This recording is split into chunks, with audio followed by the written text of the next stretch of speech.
Halo, pernah nggak sih kalian baca sebuah berita terus jadi mikir, sebenarnya penulis ini maunya apa sih? Nah, dalam beberapa menit ke depan, kita bakal kasih kalian kunci buat ngebuka jawaban dari pertanyaan itu. Kita bakal sama-sama ngasah kemampuan buat jadi pembaca yang jauh lebih tajam dan kritis. Udah siap? Setiap hari, kita itu kayak berenang di lautan informasi, ya kan? Mulai dari berita, postingan di media sosial, sampai iklan. Tapi seberapa banyak sih dari semua itu yang beneran fakta? Dan seberapa banyak yang cuma sekedar opini? Nah, di sini kita bakal belajar bareng cara membedakannya, biar kita bisa berubah dari pembaca pasif jadi pemikir yang kritis. Oke, ini dia rencana main kita. Pertama, kita kenalan dulu sama yang namanya teks editorial. Terus, kita pelajari senjata utamanya, bedain fakta dan opini. Habis itu, kita langsung praktek pakai 2 contoh kasus. Dan terakhir, kita bakal ngobrolin kenapa semua ini penting banget buat kita. Yuk, langsung kita mulai aja. Oke, kita mulai dari yang paling dasar dulu ya. Soalnya gimana kita mau membedah sesuatu kalau kita nggak kenal sama apa yang mau dibedah? Jadi, apa sih sebenarnya teks editorial itu? Gampangnya gini deh, kalau laporan berita biasa itu ngasih tahu kita apa yang terjadi. Nah, teks editorial itu ngasih tahu kita apa yang seharusnya kita pikirkan tentang kejadian itu. Jadi ini bukan sekedar info, tapi ini adalah opini dari redaksi yang dirangkai jadi argumen buat meyakinkan kita.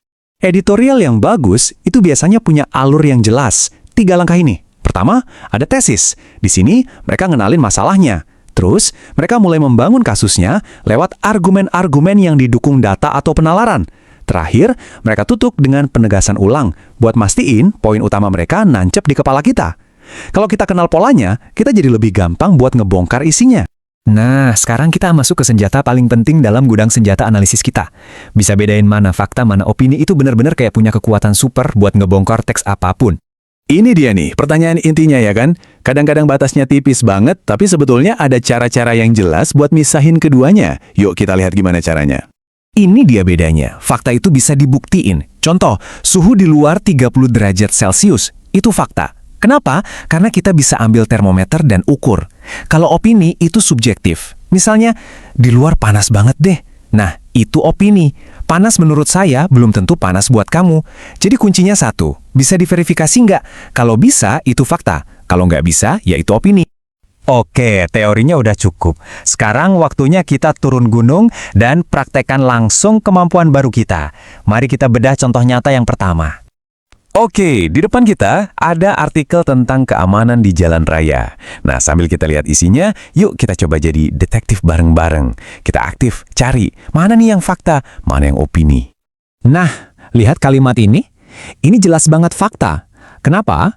Karena ada sumbernya, yaitu Korlantas Polri. Ada angkanya yang spesifik, 27.000 jiwa.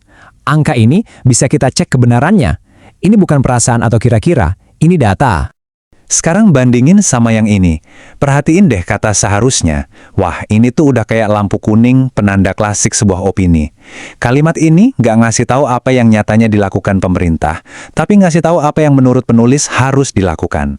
Nggak ada cara buat membuktikan sebuah keharusan, kan? Ini adalah penilaian, makanya ini opini. Coba lihat perbandingannya langsung kayak gini. Kelihatan banget kan bedanya?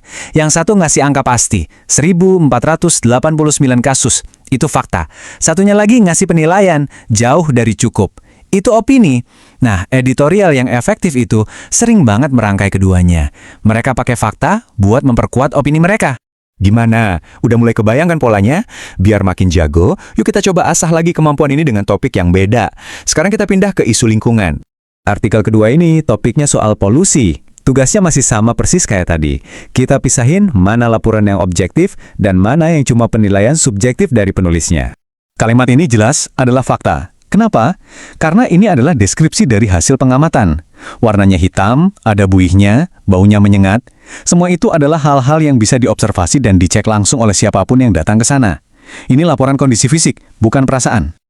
Nah, kalau yang ini udah pasti opini. Kata kuncinya ada 2, serius dan harus segera. Kata serius itu kan penilaian, sifatnya subjektif. Tingkat keseriusan masalah bisa beda-beda buat tiap orang. Terus, harus segera diatasi itu adalah sebuah ajakan atau anjuran, bukan pernyataan fakta yang bisa diukur.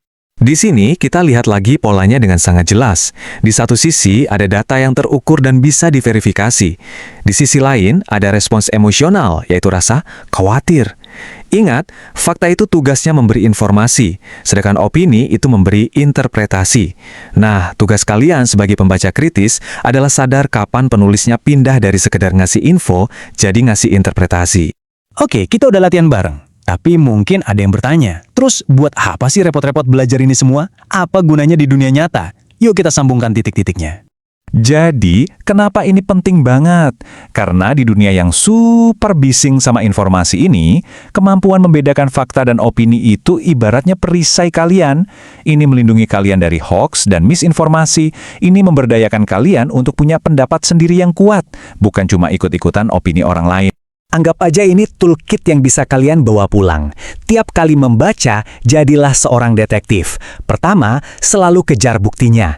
Cari data, cari sumber. Kedua, waspada sama bahasa yang emosional atau persuasif.